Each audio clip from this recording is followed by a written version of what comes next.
કેરીની સિઝન હોય અને આ દાળ ન બનાવી તો શું બનાવી? તો ફ્રેન્ડ્સ એકદમ ચટાકેદાર આજે આપણે બનાવીશું કેરીવાળી દાળ.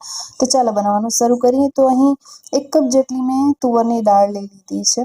હવે આપણે તેને એકદમ સાફ પાણીથી ધોઈ લેવાની છે. તો 1 થી 2 પાણીથી આપણે એકદમ સરસ રીતે તેને વોશ કરી લેવાની. ત્યાર પછી આપણે બધું પાણી કાઢી અને આપણે અહીં 2 ગ્લાસ જેટલું પાણી ઉમેરી દેવાનું છે. અહીં તમે દાળમાં મીઠું પણ ઉમેરી શકો છો, હળદર પણ ઉમેરી શકો છો.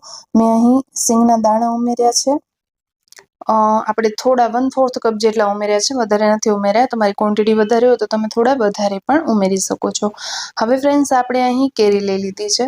તો આ દાળ એટલી ટેસ્ટી બને છે ને ફ્રેન્ડ્સ કે તમે ખાતા જ રહી જશો. તો આ સમરમાં તમે એક વખત આ દાળ બનાવીને જરૂરથી ખાજો, તમને બધાને ખૂબ જ પસંદ આવશે. તો ફ્રેન્ડ્સ અહીં મેં કાચી કેરી લઈ લીધી છે અને કાચી કેરીની આપણે અહીં છાલ કાઢી લેવાની છે.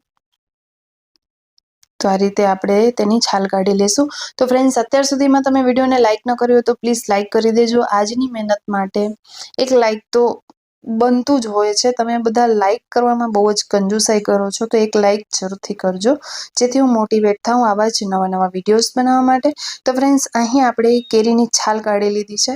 હવે આપણે શું કરવાનું છે કે કેરીના આપણે એકદમ પતલા પતલા સ્લાઇસ કરી લેવાના છે, જેવું કે તમે આ વિડીયોમાં જોઈ રહ્યા છો.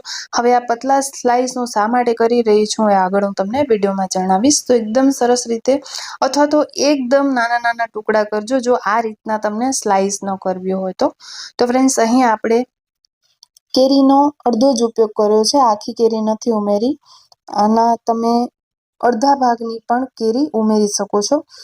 ડિપેન્ડ કરે છે કે તમારા દાળની ક્વોન્ટિટી કેટલી છે એ પ્રમાણે તમને અહીં ઉમેરવાની છે. તો મેં 1 કપ જેટલી દાળ લીધી છે, એનામાં મેં પા ભાગ જેટલી કેરીનો ઉપયોગ કર્યો છે. તો અહીં આપણે બધી જ કેરીને એકદમ ઝીણી ઝીણી સ્લાઇસમાં કટ કરી લીધી છે. હવે ફ્રેન્ડ્સ આપણે આ જે કેરી છે ને એને આપણે કુકરમાં બાફવા માટે મૂકી દેવાની છે. તો અહીં આપણી કેરી કટ થઈ ગઈ છે, તેને આપણે કુકરમાં ઉમેરી દઈશું. ત્યાર પછી ફ્રેન્ડ્સ આપણે અહીં થોડી હળદર ઉમેરી દઈશું. મીઠું તમને ઉમેરવું હોય તો ઉમેરી શકો છો, મેં અહીં નથી ઉમેર્યું. હવે આપણે તેની 3 થી 4 વિસલ કરી લેશું. તો 3 થી 4 વિસલ થઈ ગઈ છે ફ્રેન્ડ્સ. આપણે પ્રેશર કાઢી લીધું છે કુકરનું. ત્યારબાદ આપણે ઢાંકણ ખોલી લીધું છે અને તમે અહીં જોઈ રહ્યા છો કે દાળ સરસ એવી બફાઈ ગઈ છે અને આપણે જે કેરીના સ્લાઇસ નાખ્યા હતા એ બધા જ ગુમ થઈ ગયા છે, અહીં તમે જોઈ શકો છો. એટલે કોઈને પણ ખબર નહીં પડે કે આપણે આ દાળમાં કેરીનો ઉપયોગ કર્યો છે. બધી જ સ્લાઇસ જે છે ગળી ગઈ છે, બિલકુલ દેખાતી નથી. આને તમે બ્લેન્ડરથી બ્લેન્ડ પણ કરી શકો છો. હવે ફ્રેન્ડ્સ આપણે વઘાર માટે કડાઈઓ લઈ લઈશું ગેસ ઉપર. અહીં મેં તેલ ઉમેરી દીધું છે, સાથે એક તમાલપત્ર ઉમેર્યો છે. તમે આખા મસાલા ઉમેરવા માંગો તો ઉમેરી શકો છો. 1 ચમચી જેટલું રાઈ અને જીરું ઉમેરી દીધું છે. એ ચટક્યું એટલે મેં અહીં થોડી હિંગ ઉમેરી છે. ત્યાર પછી મેં અહીં લીમડાના પાન ઉમેરી દીધા છે.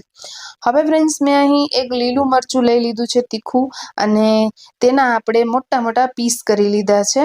અને ત્યાર પછી અહીં મેં લસણના પણ નાના નાના પીસ કર્યા છે. લસણને તમે કૂટીને પણ એડ કરી શકો છો, લસણ મરચાંને તમે કૂટીને પણ બંને સાથે એડ કરી શકો છો.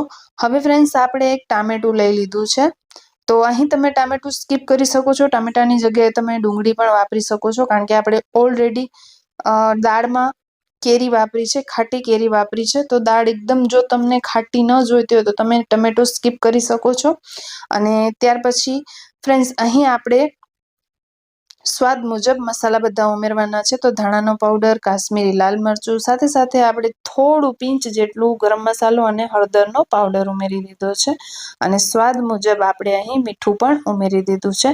હવે ફ્રેન્ડ્સ આ બધા જ મસાલાને આપણે એક વખત સરસ રીતે મિક્સ કરી લેવાના છે અને 1 થી 2 સેકન્ડ માટે આ મસાલાને હાઈ ફ્લેમ ઉપર સાતળી લેશું. મસાલા સતળાઈ જાય એટલે બાફેલી દાળ ઉમેરી દેશું. તો એકદમ સરળ રીત તમારા સાથે દાળની શેર કરી છે.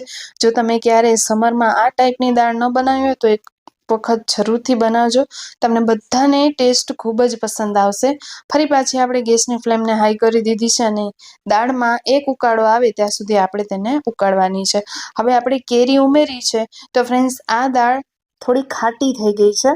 તો જો તમને આવી ખાટી દાળ ભાવે તો તમે ખાઈ શકો છો. અને જો તમને એકદમ ખાટી દાળ ન જોઈતી હોય તો થોડું ગળપણ તમે ઉમેરી શકો છો. તો તમે ખાંડ ઉમેરી શકો છો અથવા ગોળ ઉમેરી શકો છો. તો અહીં હું થોડા ધાણાભાજી ઉમેરી દઈશ. સાથે સાથે હું અહીં ગોળનો ઉપયોગ કરીશ. તમે ખાંડ પણ વાપરી શકો છો. ખાંડ અને ગોળ બંને મિક્સમાં ઉમેરી શકો છો. તમને જેટલું ગળપણ જોઈએ એટલું તમે ઉમેરી શકો છો. તમે નાનો ટુકડો ગોળનો ઉમેર્યો છે. મિક્સ કરી દઈશું. દાળ સરસ એવી ઉકળી ગઈ છે તો ગેસની ફ્લેમ બંધ કરીને આ દાળને આપણે સર્વ કરીશું. તો આ દાળ તમે ભાત સાથે ખાઈ શકો છો. એકદમ ટેસ્ટી એવી લાગે છે અને રોટલી સાથે પણ ખાઈ શકો છો, કારણ કે આજે આ દાળને મેં થોડી થીક રાખી છે. તમે એકદમ પતલી પણ તેને કરી શકો છો. એકદમ ચટાકેદાર લાગે છે. એક વખત જરૂરથી બનાવજો. તો ફ્રેન્ડ્સ, રેડી છે આપણી એકદમ સરસ એવી કેરીવાળી દાળ. વિડીયો પસંદ આવ્યો તો લાઇક, શેર અને સબસ્ક્રાઇબ જરૂરથી કરી દેજો. ફરી મળીશું. ત્યાં સુધી આવજો બધા. જય શ્રી કૃષ્ણ.